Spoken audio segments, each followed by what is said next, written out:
What do you want? What do you really, really, truly want? You know, there's a text in the Bible that I want to share, which is like an interesting approach or a philosophy to getting what you want. I shared a video the other day talking about options and standards. And I made a point there about, how having high standards creates narrower options or fewer and fewer options. And someone asked me about it and said, yeah, but sometimes you can get to the point where you can't get what you want. And because we can have so many parameters or so many requirements about something, and then it makes the options fewer and fewer to the point where it feels like you can't get what you want, And there are two things to be said there, that when it comes to getting what we want, there's two things, and I'm only going to discuss one. When what we want is unreasonable, it's going to be very hard to get it, right? When what we want is unreasonable, as in, and I'm not saying what everyone wants is unreasonable. I mean, maybe it's important to add this disclaimer. Not getting what you want isn't always to say that it's unreasonable. Right? Not getting what you want isn't always to say that it's unreasonable, but it's very hard to get unreasonable things. So sometimes unreasonable things are very, very hard to think. But if there's a difficulty in getting what one wants, it's not to say it's unreasonable. Sometimes, and maybe I'll pause that for now. But sometimes when things are unreasonable, it's very difficult to get that. But if what you want is reasonable, then there's an approach to it which I think can be valuable.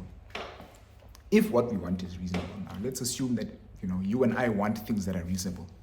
We all have things that we really want in our heart of hearts, And assuming that those things are reasonable, there is something to be considered from a text that I want to share, which I think may be helpful. In the book of Matthew chapter 7, verse 7, it says there that ask and you shall receive, seek and you shall find, knock and it shall be opened to you. Right? Ask and you shall receive, seek and you shall find, knock and it shall be opened unto you. ASK, ask, seek, knock. And when you read that text, what it suggests is that this approach will guarantee you getting what you want. Ask, you shall receive. Seek, you shall find. Knock, and it shall be open unto you. It's almost to say that if you follow this approach, you will receive this outcome, the outcome that you want. And when you unpack what it means to ask, to seek, and to knock, it gives an interesting approach that is helpful to getting what we want. What this text suggests, first and foremost, is that getting what we want isn't a passive thing. You don't wish upon a star and say, I want this thing, and then anticipate just receiving it. But it says there's something that you have to do, or that I have to do. It says you ask, seek, and knock. And we'll unpack a bit about what that means right now, soon. But the point is, the first being that getting what we want isn't a passive thing. If someone wants a qualification in a certain degree, they don't just desire it and then anticipate that it will come to them. There's actions that they need to take in order to close the gap between themselves and the thing that they want. So there's actions that need to take place.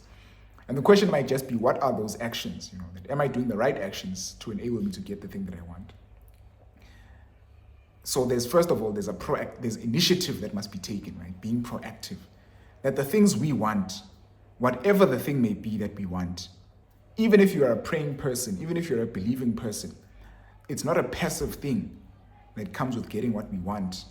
It's not a wait and see thing, but that there's actions that need to be taken. The question might be what those actions are, and we can debate maybe about what those things are. But I think in everything that we truly want out of life, there are actions that are required of us. Now, these three things, it says ask, seek, and knock. I think I've got a different approach to this idea of asking, seeking, and knocking. Maybe it'll make sense. Asking is to specify what it is that you want. Right? To ask means to state and specify what do you want.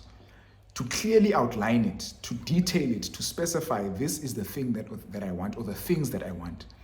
And this thing that I want, what is it made up of? What are its characteristics? What does it look like? What does it feel like? What does it taste like? What does it sound like?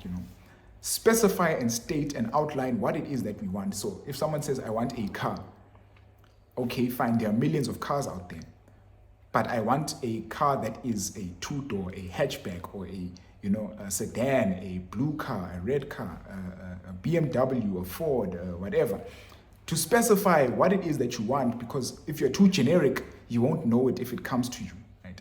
If I just say I want a car, there are many cars out there, right? And so the one that I truly want must be specific in stating these are its characteristics, these are its criteria, these are what it looks like. Ask. Ask and you shall receive. In other words, if you're not specific about what you want, you won't be able to receive it. If you don't ask, you shall not receive. So ask and you shall receive. The second is seek. To seek means to look for where the thing can be found. So if you're playing hide and seek, to seek is to look for something, right? I'm looking for the thing that's hidden. To seek is to look out for the places where the thing can be found. So if someone says, I'm looking for a BMW, I will look for it, and I must look for it at a BMW dealership. And I have a better chance at finding it there than if I look for it at a VW dealership or Ford dealership. I might be lucky to find a second hand at another dealership, but if I want to increase my odds of finding it, I must look at the places where it's likely to be found based on the specifications I've put for it. And that's why the first part is so important, of specifying what it is, because that will then guide you to seek, to say, okay, this thing that I've specified, this thing that I've outlined, where can it be found, right? Where are these located? Where are these things congregating? Where are these things found? Seeking. And then knocking is taking the actions necessary to acquire the thing that you seek.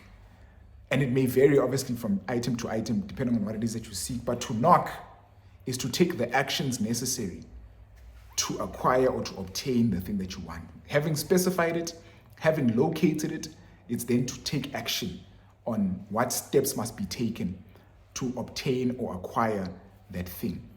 So when it comes to getting what we want, the Bible outlines a simple principle, right? That's applicable in a lot of things. In Matthew chapter 7, verse 7, it says, ask and you shall receive, seek and you shall find, knock and it shall be opened unto you. And if I were to summarize them, to ask is to specify the thing that you want, to detail what exactly it is, to state it clearly.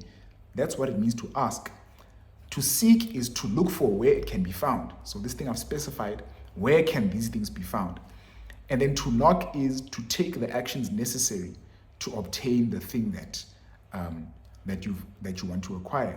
So if I were to put an example of, let's say I'm looking for a car, I must be specific. What car am I looking for? I'm looking for a Ford or a Nissan or a Isuzu or a Toyota. Specific. I'm looking for this car, this specification, this shape, this outline, whatever, specific. This Ford that I'm looking for, where can it be found? That's seeking.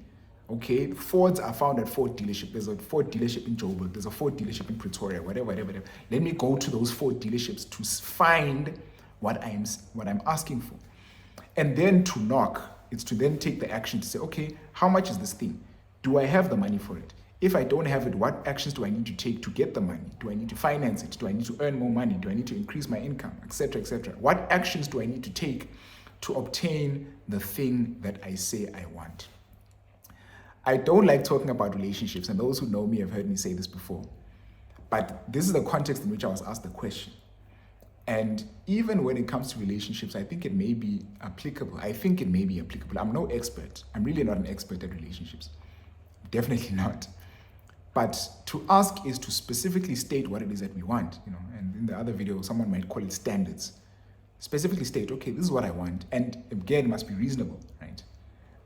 And that's applicable to each and every person's situation. To ask and specify what it is that I want. What does it look like? Where can it be found? To seek is to say, okay, this thing that I'm looking for, where can it be found? If you're looking for a Christian guy or a Christian girl or whatever, where do those things congregate? Where are they found? And then having found where they are found or where they could be or whatever, to then take the actions necessary.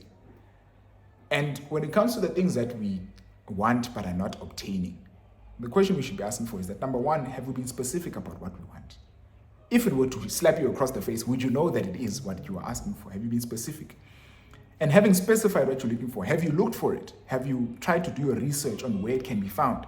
Have you tried to do a background check on where can these things be found? Statistically, where do they congregate? Where do they meet? Where are they sold? Where are they, whatever?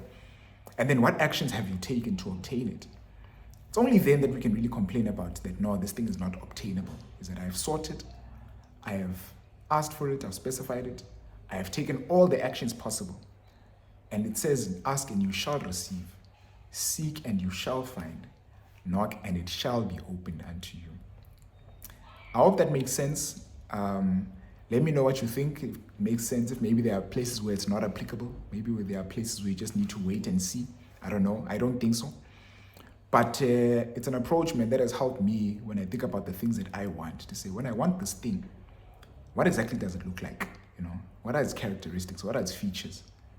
Specifically, what is it? What exactly do I want in my heart of hearts with this thing? Seeking is, okay, where can it be found? Where are these things found? Where can they be, congregated, etc.? And knocking, what actions can I take to meet it? Now, we don't always succeed in specifying, in asking. We don't always are perfect in seeking. We aren't always perfect in finding, but hopefully it offers us a guideline to obtaining the things that we want in our heart of hearts. Hope that makes sense, and I'm looking forward to hearing your thoughts.